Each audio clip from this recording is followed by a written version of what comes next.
Danica, and welcome back to the Writing Nook. I feel like I've been a terrible host because I've invited you so often into the Writing Nook, but I haven't ever given you a proper tour. So today, I'm going to give you a little tour of my Writing Nook where I do all my creative projects and writing, and also talk to you guys a little bit about how I transition my space from kind of my work week mindset for my day job into my creative projects, relaxed weekend mindset, and how I'm able to do all of that in the same four walls and still stay sane. Basically the challenge everyone is facing right now. So come on in, let's get started. Like a lot of people, I live basically my entire life in the same four walls. I work in this room for my 9-to-5 job, and I also do all of my writing and kind of creative projects. Everything else that I work on in my life also happens in this room. So for me, I found that creating a ritual to transition this space from kind of my work mindset into a place where I can be really creative and inspired has been really important to me. I found two things to be especially helpful to make this transition. So the first thing that's been really helpful is making sure that during the weekend, I basically hide all of my work supplies as much as possible. So I have a monitor that isn't going anywhere, so I don't move that anywhere, but I have a laptop that goes with my work, and so I always put that up hidden as much as possible in kind of my basket back here, along with my work keyboard and my work mouse that don't really work with my actual computer. I also put up my power cords and basically try and clear off my work desk as much as possible, so it's really just a clean white space that allows a little bit more air in the room. I find that I'm able to be more creative in places that don't have much stuff, that there isn't much clutter. Something about physical clutter really translates to mental clutter for me, and so I find it very important to clear spaces as much as possible, and that has been super helpful for me in making this space feel totally different on the weekend than it did during the week. The second thing that I found most helpful is keeping this space just immaculately clean. I do a deep clean at the end of every week, typically on Saturday morning, but sometimes on Friday night. And this is able to become basically a routine that I use to reset my space before every weekend. So let's go ahead and chat about what is in the Writing Nook. I'm really lucky to have two desks. One desk that I use almost entirely for my work, which is able to move up and down a little bit so that I can, position myself or stand. And I also have actually my childhood desk that I've probably had for 15 years. And this is the desk that I use for all of my weekend creative activities and for all of my writing. So basically my idea for my Writing Nook was to put things on the desk that, as Marie Kondo would say, spark joy. So over here, I just have things that I think are really pretty and kind of create a mood for me. I have it set up about as cute as I can make it with a candle, some plants, and then just a small amount of decor. These are actually Christmas ornaments that I had with my tree that I just keep out year round.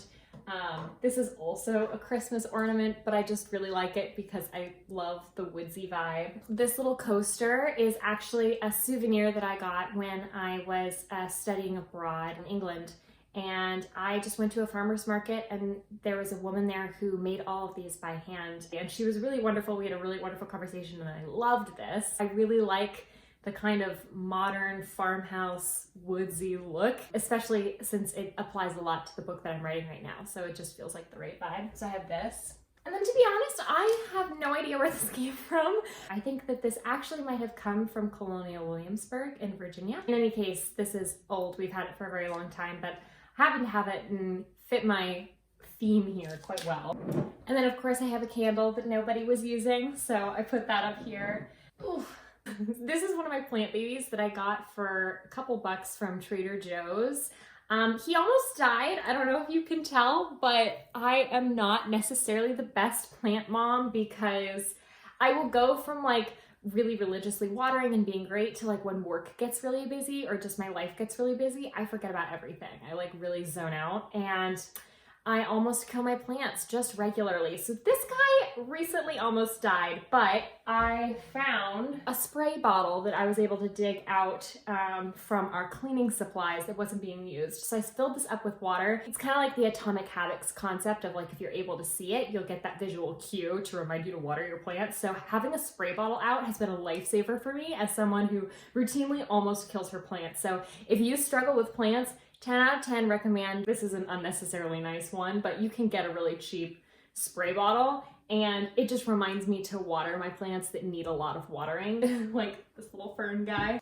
Speaking of, honestly, the other danger with this setup is that what comes out of the candle is really hot air, and sometimes if I accidentally like put it too close to my plant, it'll like singe the edges of him, so we don't love that. And then on the other side of my writing desk, which you can't see as much here, everything over here are things that basically I could pick up and might want to reference while I'm writing, and are just kind of inspiration. There's something about having kind of books on my desk that just stirs the creative juices. Which includes also another plant who has been intermittently killed and brought back to life. He is kind of on his last legs.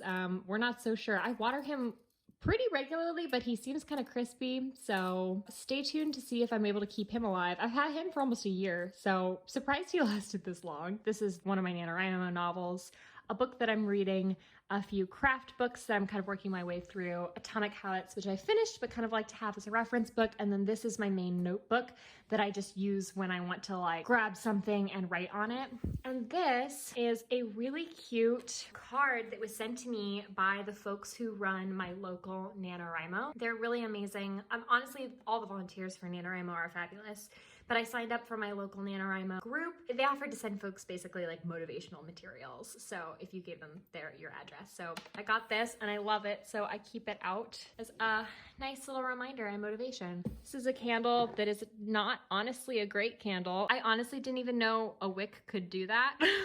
But it's very hard to light now, so I pretty much don't ever light it. And then this cool little guy was a wedding present that my parents got quite a while ago, and we just weren't using it anywhere else in the house. So I'm using this partially as a bookend and partially because it's just a really cool kind of little aesthetic. Same thing with this lamp. We've just had it for forever. It's cute. I really have loved these bangles. I remember honestly being a child and like playing with these little beads.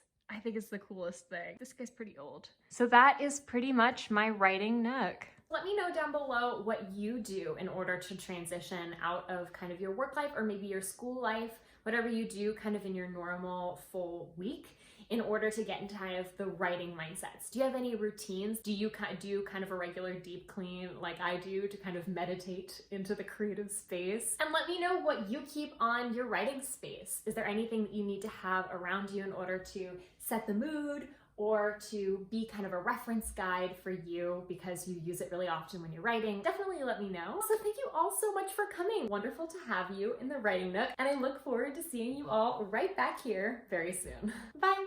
It is cold outside, so I am bundled up. My creative outlet. It was a mess. Oh, what a mess. I would say my 9 to 5, but it's rarely actually a 9 to 5.